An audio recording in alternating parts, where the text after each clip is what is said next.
Hi. The 7th and 8th grade lesson this week is found in Mark chapter 10, verses 32 to 45. Jesus predicts his death, and also there's a request from two brothers, James and John. Really, really important lessons for teens growing up in the world today.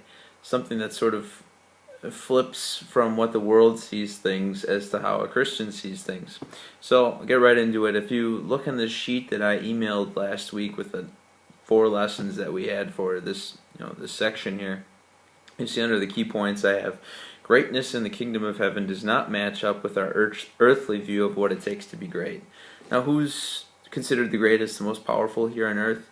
Well, it's people that usually have the most money, or the most authority, or have the most fame, or have the most people underneath them.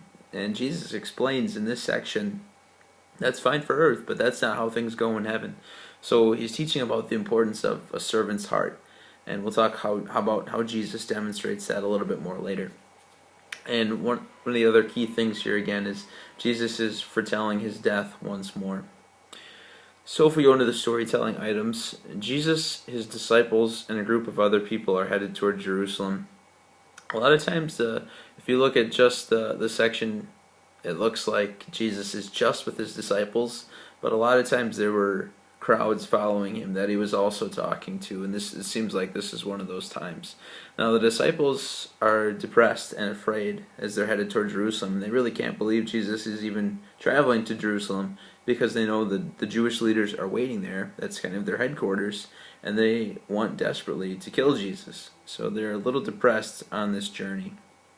Jesus takes this time to pull them aside and teach about the necessity of his death, because they need to be prepared for it.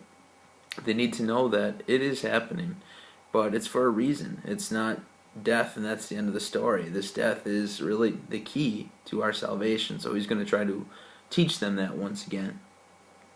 He would die in Jerusalem, but would rise again in 3 days. Now, he always says that. He always mentions that part, that I'm going to rise in 3 days. But it always seems that the disciples miss that part, and I think that's understandable. He tells them, "I'm going to die," and that's kind of where their brains stop and say, "Wait, what? You're going to die?" And they miss the next part where he says, "But I'm going to rise again in 3 days."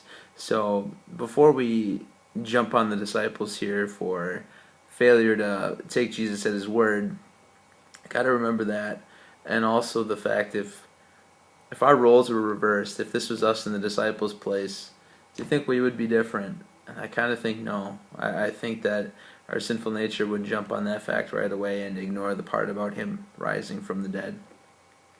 So after that, after Jesus says that, James and John, these two brothers, go and ask Jesus for special recognition and glory.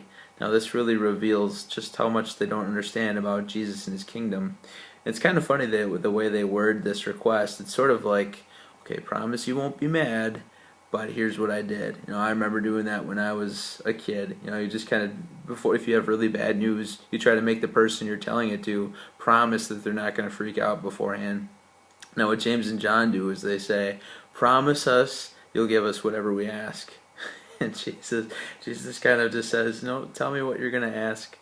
And so they ask for a place by his side. They want special recognition as, wow, you're extra great in glory.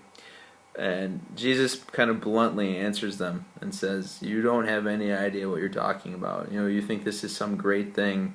You think I'm going to be this earthly king or something along those lines, that my victory is going to come really easily and mean power and glory for all of you. You guys have no idea what you're in for after I die and rise and ascend from to heaven. It's not going to be a party. It's going to actually be pretty difficult. So they didn't understand the way to Jesus' throne was suffering death, and they never really get that until after Jesus has risen again. You think about where they were on Easter Sunday, locked up in that upper room in Jerusalem, scared that they were going to be the ones that were next. So this was something it took them a long time to understand why Jesus needed to die. Only Jesus could endure this suffering for the sins of the world. So it was only, he says, you can't go or I'm going. They couldn't fulfill the same things that he was. They weren't God. They couldn't live perfectly. He says, you'll share in my sufferings, and they would. Let's see, James and John. James was killed. John was the only disciple that ended up dying of natural causes, but even he was exiled at the end of his life. He lived out on an island alone. So both of these men would see their share of suffering and persecution, but not in the same way that Jesus would. He was enduring that suffering for the sins of the entire world. So he wants them to be pretty clear on that. You can't do this. You can't follow me. You guys are still misunderstanding what this mission is all about. There's another kind of funny scene where when the disciples hear that James and John asked this, they get kind of upset, but not like, how dare you do this? It was more upset like, why do we think of that? Those guys thought of that first, and that's a pretty good thing to ask. So Jesus has to straighten that out as well. Jesus does straighten that out. He settles the matter by instructing them on the connection between having a servant's heart and greatness in heaven. Now, that's his key point here. What does it take to be great in heaven? Well, it takes a servant's heart, and he himself was the greatest example. The Son of Man did not come to serve or to be served, but to serve. You see that in the greatest way in his suffering and death, that he gave up even his own life in our place. But there is that great scene the night before he dies, before he institutes the Lord's Supper. He gets down on his hands and knees and washes his disciples' feet. So I think you have that in a lesson a little bit later. I won't get into that too much, but he's really the greatest example of all. Here's God come down to earth to serve us. So how do we have any right to look at anyone else and say, well, you better serve me, I'm up here and you're down here? We can't do that, because Jesus shows us what it takes to be a leader in his kingdom. It takes servitude. It takes a desire to put other people's needs above your own. Finally, the teaching points. The fact that Jesus predicts his death shows that he did this willingly. Jesus is not some kind of helpless victim. It wasn't like Jesus went up to Jerusalem and, it's too bad that he got caught. He could have done so many great things. Jesus is giving himself up willingly. You see that too in the Garden of Gethsemane, when the people come to arrest him, and Peter right away takes his sword out and he's ready to defend Jesus, and he cuts the servant's ear off, and Jesus stops and says, no, if I wanted that, I could do that.